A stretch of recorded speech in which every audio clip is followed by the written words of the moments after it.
Ai është një libër, pra fjala e Allahut, ku në të gjenden mësime për jetën, që njerëzit të besojnë Allahun, të zbatojnë drejtësi, të largohen imoralitetit, të largohen vllavrasjes. Në këtë libër, pra pastaj gjithë këto libra, po flas si Tevrati, Zeburi, Ungjilli, krejt këto libra me radhë, janë Kurani është për mbledhje e krejt këtyre, domethënë, është pra Kurani famulart. Si libër i ardhur kujt Muhamedit alayhi salatu wassalam, si khatamun nabiyyin Muhammedul Amin, si vullet e gjithë të pejgamberëve, edhe Kurani pra i ka përmbyll gjitha shpalljet që kanë qenë më herët,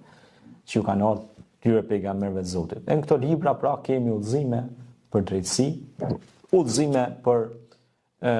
qenurit i drejt, udhëzime për punë të mira dhe ndalim nga punë të këqija, udhëzime për jetën e njeriut, që njeriu të ketë besim